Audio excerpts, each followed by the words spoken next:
बेटा फिजिक्स का chapter number 5 11th class work energy and power हमें पढ़ना है। तो सबसे पहले हम पढ़ते हैं व्हाट इज़ वर्क, काम क्या है, कार्य किसे कहते हैं। तो बेटा कार्य हम बहुत बार पहले भी सुन चुके हैं और अब एक बार दोबारा से हम इसको रिवाइज करते हैं। क्या कहते हैं, जब किसी भी बॉडी के ऊपर आप फोर्स लगाते हो, क्या फोर्स लगाते हो, बल लगाते हो, किसी भी वस्तु के ऊपर आप बल लगाते हो, फोर्स लगाते हो, अगर उस बॉडी में उस फोर्स की वजह से कुछ डिस्प्लेसमेंट आ जाए, कुछ विस्थापन आ जाए, तो समझ लेना कि कार्य हुआ है, मतलब क्या हुआ है, वर्क हुआ है, ऐसा आप माने। जैसे कि ये मान लीजिए एक ब्लॉक है, इसका कुछ वेट होगा, हमने इस पर फोर्स लगाया, बल लगाया, जिसकी वजह से इस पर कुछ डिस्प्लेसमेंट हुआ, तो किस में हुआ, फोर्स की डायरेक्शन में ही तो भागा ये, आपने धक्का मारा, फोर्स की डायरेक्शन में मूव हो गया। ठीक है, तो इसका फॉर्मूला क्या बना भाई वर्क का, force into displacement, force into displacement, कार्य बराबर फोर्स इंटू डिस्प्लेसमेंट, मतलब बल इंटू गति हो गई जी, उसके अंदर डिस्प्लेसमेंट हो गया, विस्थापन हो गया।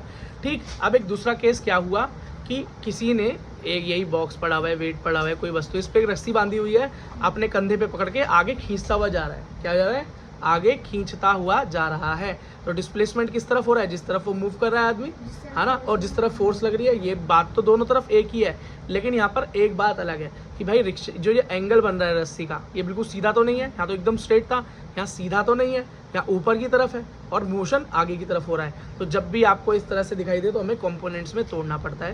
कंपोनेंट क्या बने, तो बेटा डायरेक्शन ऑफ फोर्स में कॉस थीटा होता है और अपोजिट साइन थीटा होता है। ठीक है भाई, चलो अब देखो नेक्स्ट। तो इस केस के अंदर फॉर्मूला क्या बनेगा, तो वर्क का फॉर्मूला फोर्स इंटू डिस्प्लेसमेंट ही होता है, लेकिन अब यहाँ फोर्स क्या है, साइन थीटा लेंगे या कॉस थीटा लेंगे, कॉस थीटा लेंगे, क्योंकि डायरेक्शन क्या है, फोर्स की डायरेक्शन में कौन है, नहीं, क्योंकि इस तरफ डिस्प्लेसमेंट हो रही है, डिस्प्लेसमेंट हो क्या रही है, एक्चुअली डिस्प्लेसमेंट हो रही है बेटा इस डायरेक्शन में, और डायरेक्शन में क्या है 5 cos थीटा, इसका मतलब फोर्स के f cos थीटा वाले कंपोनेंट की वजह से इस तरफ मोशन हो रहा है। इतनी बात समझ में आ गई, तो मतलब इसका फॉर्मूला बना फोर्स मतलब f cos theta multiply by displacement मतलब s। ठीक है, तो इसका शॉर्ट, इसका फॉर्मूला क्या बन गया, W equals to f dot s cos theta, है ना, मतलब डॉट मतलब मल्टीप्लाई। ठीक है, ये इसका फॉर्मूला बन गया, आपको समझ में आ गया कैसे हुआ। तो इस तरह के केस में फॉर्मूला ये वाला बनेगा।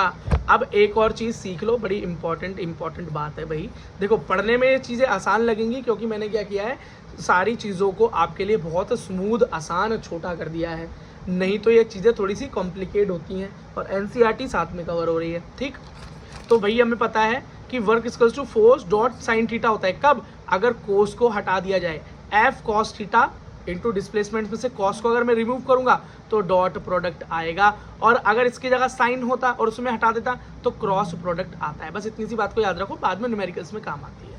ठीक है, कॉस को हटाने से डॉट प्रोडक्ट आता है और साइन को हटाने से क्रॉस प्रोडक्ट आता है। देखो वर्क क्या है, एक स्केलर क्वांटिटी है, ओनली मैग्नीट्यूड पर डिपेंड करती है जी, डायरेक्शन पर डिपेंड नहीं करती। देखो अब मैं आपसे बोलूँ कि आप पूरब दिशा की तरफ 10 किलो वजन ले जाओ, और फिर मैं आपसे बोलूं जी आप पश्चिम दिशा की तरफ 10 किलो वजन ले जाओ, तो बताओ कहां पर आपको काम ज्यादा करना पड़ा, पूरब दिशा की तरफ या पश्चिम दिशा की तरफ, इक्वली हुआ ना, तो डायरेक्शन का कोई फर्क पड़ा, नहीं पड़ा ना। मैंने बोला आप देखो सुनो, मैंने बोला आप अपना बैग उठाओ स्कूल का, जिसमें 10 किलो वजन है, मैं मानता हूँ 10 किलो वजन है आपका, आप जी स्कूल बैग घर से उठाओ, स्कूल तक चले जाओ, मैं मानता हूँ आपका स्कूल 2 किलोमीटर है आपके घर से, घर से स्कूल चले जाओ 10 किलो किलाम का बैग उठा के, और फिर स्कूल में आके मैं बोलता हूँ चलो बेटा 10 किलो का बैग उठाओ और अब घर चले जाओ, तो बताओ स्कूल से घर जाने में ज़्यादा काम करना पड़ा होगा आपको, या घर से स्कूल जाने में ज़्यादा काम करना पड़ा होगा,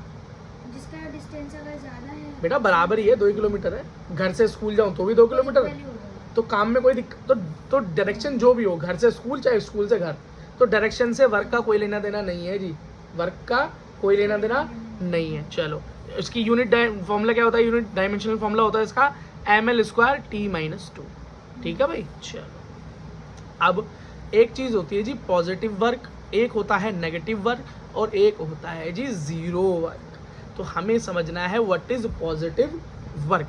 ये पॉजिटिव वर्क क्या है भाई, पॉजिटिव वर्क का मतलब है जिस डायरेक्शन में फोर्स लगाऊं, हाँ जिस भी डायरेक्शन में फोर्स लगाऊं, जिस भी डायरेक्शन में फोर्स लगाऊं, मेरा वो ऑब्जेक्ट भी उसी डायरेक्शन की तरफ मूव करने लगे तो वो होता है हमारा कैसा, वो होता है हमारा पॉजिटिव। और जो बेटा एंगल बनता है फोर्स और डिस्प्लेसमेंट में, हमेशा जो फोर्स और डिस्प्लेसमेंट में यहाँ एंगल बनेगा वो हमेशा 90 से नीचे बनेगा, लेस देन 90 बनेगा। ये देखो भाई, ये देखो एक बॉक्स पर रखा हुआ है पॉजिटिव का, देखो बॉक्स रखा है, इसका कुछ वेट है, इस पर किस बंदे ने फोर्स लगाया, अब ये फोर्स के डायरेक्शन में क्या होने लगा, मूव हो गया, डिस्प्लेस हो गया, तो ये पॉजिटिव वर्क हुआ। और जो बेटा इन दोनों के बीच में जो एंगल बनेगा वो ऑलवेज क्या होगा, लेस देन 90 होगा, लेस देन 90। और आपको पता है बेटा इस तरफ कौन सा कंपोनेंट होता है, कॉस कंपोनेंट होता है, डायरेक्शन ऑफ ऊपर की तरफ साइन कंपोनेंट होता है, है ना। तो बेटा कॉस की वैल्यू हमेशा पॉजिटिव होती है, आपने 10th क्लास तक पढ़ रखा है ना। कॉस 0 डिग्री से 9 डिग्री के बीच में कोई नेगेटिव वैल्यू आती है क्या, नहीं आती ना। तो यहाँ पर कॉस की वैल्यू ऑलवेज या थीटा की वैल्यू एंगल ऑलवेज पॉजिटिव रहता है। अब नेगेटिव वर्क क्या होगा भाई, नेगेटिव वर्क का मतलब होगा डिस्प्लेसमेंट डिफरेंट डायरेक्शन में हो जाए, let me speak, direction different हो जाए, मतलब फोर्स आप किसी डायरेक्शन में लगा रहे हो लेकिन डिस्प्लेसमेंट किसी और डायरेक्शन में हो जाए। और यहाँ पर जो बेटा फोर्स और डिस्प्लेसमेंट के बीच में एंगल बनेगा will be always greater than 90, मतलब 90 से 180 के बीच में। और जब हम 11th क्लास के अंदर इस चार्ट को पढ़ते हैं, जो कि मैथ्स अगर जो बच्चा पढ़ रहा होगा वो जान लेगा, और जो मैथ्स नहीं पढ़ रहा होगा उस बच्चे के लिए थोड़ी सी मुश्किल है, अब याद रखना। तो जो जानता है उसके लिए तो ठीक है, जो नहीं जानता वो समझ लें कि कॉस थीटा की वैल्यू से 0 डिग्री से 90 डिग्री के बीच में पॉजिटिव होती है, लेकिन 90 डिग्री से 180 के बीच में नेगेटिव वैल्यू आती है, उसकी क्या आती है, negative. That is why theta is negative and is negative work. तो कोई एक एग्जांपल भी देखो कि फोर्स लगा रहा है किसी डायरेक्शन में लेकिन मोशन हो रहा है अपोजिट डायरेक्शन में। तो मान लो बेटा यहाँ पर ये विराट कोहली खड़े हैं, विराट कोहली ने बॉल ऊपर हवा में उछाल दी, कहाँ उछाल दी, ऊपर। विराट कोहली ने तो बॉल पर जो वर्क किया वो क्या है, पॉजिटिव। क्यों, उन्होंने बॉल के ऊपर की डायरेक्शन में फोर्स लगा दी और बॉल भी ऊपर की तरफ ही चली गई, तो विराट कोहली ने जो वर्क किया वो क्या हुआ जी, पॉजिटिव। बट अब क्या हुआ भाई, फोर्स ऑफ ग्रेविटी जो है, फोर्स ऑफ ग्रेविटी तो इस बॉल को हमेशा नीचे की तरफ खींच रही होगी, mg हमेशा नीचे की तरफ खींचेगी, हमेशा नीचे की तरफ, ग्रेविटी हमेशा डाउनवर्ड्स लेती है अर्थ की तरफ, तो ये इसको नीचे की तरफ खींच रही होगी, पर फिर भी कोहली ने इसको ऊपर उछाल दिया। मतलब जो फोर्स डायरेक्शन, जो ग्रेविटी का फोर्स था वो फोर्स लगा रहा था नीचे की तरफ, कहाँ लगा रहा था, बॉल पर, लेकिन बॉल कहाँ चली गई, ऊपर की तरफ। तो ग्रेविटी के हिसाब से ये वर्क कैसा हो गया, नेगेटिव। ग्रेविटी के हिसाब से वर्क क्या हो गया, नेगेटिव। लेकिन जब कोहली ने किया बॉल पे तो उसके हिसाब से पॉजिटिव, उसने ऊपर उछाला, बॉल ऊपर चली गई, ऊपर पे ही डायरेक्शन में उसने फोर्स लगाया था। बट ग्रेविटी क्या कर रही थी, उस बॉल को नीचे खींचना चाह रही थी, लेकिन बॉल कहाँ जा रही है, ऊपर। तो वर्क कैसा हो गया, work done by gravity is negative. लेकिन कुछ देर बाद ऐसा होगा कि ये फोर्स डाउन होगा और ये फिर बॉल नीचे ग्रेविटी की तरफ गिर पड़ेगी। चलो ये इतनी बात समझ में आ गई। ये भाई बेसिक कॉन्सेप्ट है, ये इंट्रोडक्शन है। अगर ये इंट्रोडक्शन समझ में आ जाता है ना तो फिर आगे की इमारत बहुत अच्छी बनती है। तो अब तक तो मुझे लगता नहीं कि कोई भी ऐसी चीज़ है जो कि बहुत मुश्किल हो। क्यों, कार्य तथा ऊर्जा, work and power, work energy power हम वैसे भी 9th क्लास में पढ़ चुके हैं, ठीक है। और इजी चैप्टर है यार, कॉन्सेप्ट तो नॉर्मल सामने चीज़ें आपके। जीरो वर्क क्या है, एक ऐसा काम जब आपने जोर तो बहुत लगाया हो किसी चीज़ पे लेकिन वहाँ पर डिस्प्लेसमेंट आया ही ना हो, बहुत फोर्स लगाने के बाद भी डिस्प्लेसमेंट ना आए, और डिस्प्लेसमेंट अगर नहीं आया तो वर्क मेरा क्या कहलाता है, जीरो कहलाता है। इस कंडीशन में जो एंगल बनता है वो ऑलवेज जीरो बनता है। मतलब डिस्प्लेसमेंट और फोर्स के बीच में एंगल कैसा होगा, ऑलवेज परपेंडिकुलर। क्या होगा, परपेंडिकुलर। 90, जीरो नहीं 90 होता है यहाँ पर। ऊपर वाले में क्या था, लेस देन नेगेटिव, पॉजिटिव में क्या था, लेस देन 90, नेगेटिव में क्या था, मोर देन 90। और जब कोई वर्क नहीं हो तो समझ लो इक्वल्स टू थीटा क्या बनेगा, 90 डिग्री बन जाएगा। चलो अब यहाँ पर एक ऑप्शन देख लेते हैं।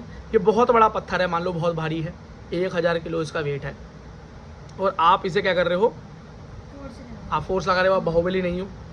लेकिन तो क्या होगा, क्या ये मूव करेगा, बिल्कुल मूव नहीं करेगा। तो आपने शक्ति तो बहुत लगाई लेकिन डिस्प्लेसमेंट क्या हुआ, जीरो। तो फॉर्मूले में अगर लगाऊं तो force into zero displacement, work क्या हो गया, जीरो। तो हम क्या बोलेंगे जी, जोर तो आपने बहुत लगाया लेकिन काम जीरो हो गया जी, काम नहीं मानूंगा मैं इसको। अब क्या हुआ, मैंने आपसे बोला कि जी 50 किलो का एक सीमेंट का कट्टा उठाओ और इसको उठाकर छत पर रखाओ। 2 मंजिल का घर है मेरा और उसकी छत पर रखाओ। वो छत पर लग गया बच्चा और मैंने कहा मैं अभी बाहर से आ रहा हूँ। मैं बाहर गया, बच्चा सीमेंट का कट्टा लेकर छत पे गया और फिर पता नहीं उसके मन में क्या है, वो सीमेंट का कट्टा उठाकर दोबारा से उसी जगह पर नीचे आके रख दिया और बैठ गया। और जब मैं वापस आया तो मुझे सीमेंट का कट्टा वहीं रखा हुआ मिला और बच्चा सामने बैठा हुआ हाँफता नजर आया। हाँ हाँ हाँ। तो अब मैं पूछूंगा क्या काम हुआ, तो बच्चा बोलेगा हाँ काम तो हुआ। लेकिन मैं बोलूँगा ये सीमेंट का कट्टा तो यहीं रखा हुआ है, डिस्प्लेसमेंट तो जीरो हो गया, क्योंकि डिस्प्लेसमेंट अगर ए टू बी और बी टू ए वापस आ जाए तो उसे जीरो मानते हैं। तो ये कंडीशन क्या हो गई जी, काम बिल्कुल नहीं हुआ। डिस्टेंसेस नहीं कवर कर Very, लेकिन displacement zero। हाँ डिस्प्लेसमेंट जीरो हो गया, डिस्प्लेसमेंट जीरो होती है फिर वर्क जीरो। तो एक कंडीशन ये भी है ना। कई बार ये कॉन्सेप्चुअल क्वेश्चन में पूछ लिया जाता है, इजी क्वेश्चन है, ठीक है। एक स्विमिंग वाला क्वेश्चन था 9th क्लास में कि एक लड़की स्विमिंग कर रही है, यहाँ से लेके यहाँ तक पूल में गई, फिर वहाँ से दोबारा वापस आई, बताओ कितना वर्क किया होगा, तो जीरो हो गया वर्क उसका, ठीक है। वैसे काम तो किया है लेकिन फिजिक्स के रूल के हिसाब से नहीं हुआ। अगला एक और रूल है भाई कि बोलते हैं लोग कि कूली जब सामान सर पर उठाकर चलता है तो वो कोई काम नहीं करता फिजिक्स के अकॉर्डिंग। अब वो क्यों नहीं करता जरा ऐसे समझ लेते हैं। ये मान लो एक कूली है जिसने अपने सर पर एक बैग उठाया हुआ है जी आपका भारी वाला, इसने फोर्स किस तरफ लगाया है, कूली ने ऊपर की तरफ फोर्स लगाया हुआ है, जब भी तो उस बैग को उठा रहा है तो फोर्स की डायरेक्शन क्या हो गई, अपवर्ड्स। लेकिन अब वो चल कहाँ रहा है, आगे की तरफ चल रहा है, वॉक आगे कर रहा है, मतलब डिस्प्लेसमेंट हो रही है आगे, तो फोर्स ऊपर की डायरेक्शन और डिस्प्लेसमेंट की डायरेक्शन आगे हो गई। तो इन दोनों के बीच में जो एंगल बन रहा है वो क्या बन रहा है, 90 तो बन रहा है। और हमने एक कंडीशन क्या देखी थी कि फोर्स और डिस्प्लेसमेंट के बीच में अगर 90 का एंगल बने तो हम इसको क्या बोलते हैं, जीरो वर्क बोलते हैं। क्या बोलते हैं, जीरो वर्क बोलते हैं, ठीक है। तो एक ये कंडीशन हो गई। पर एक्चुअली में होता क्या है कि कूली बैग आपका उठाता है किसी एक जगह से, मानो आपकी रेल के पास से उसने सामान उठाया और आपके बाहर टैक्सी तक वो लेकर गया। अब वो कैसे लेके गया, कैसे लेकर गया पर ही तो सवाल आपने उठाया, लेकिन एक्चुअली उसने आपका बैग कहीं से उठाया और कहीं पर डिस्प्लेसमेंट कवर करके उसने उसको रख दिया। तो यहाँ पर क्या वर्क दिखाई दे रहा है ना, उसने डिस्प्लेसमेंट तो कवर की ना, लेकिन इस कंडीशन में जब वो लेकर चल रहा है, इस कंडीशन में हम कह सकते हैं कि वर्क क्या है, जीरो है। लेकिन एक्चुअली में टोटल ओवरऑल देखें तो उसने काम किया है, क्योंकि उसने बैग को एक जगह से उठा के दूसरी जगह रख दिया है। तो thanks for watching, thanks. Intro खत्म हुआ, एडवांस की तरफ मूव करते हैं।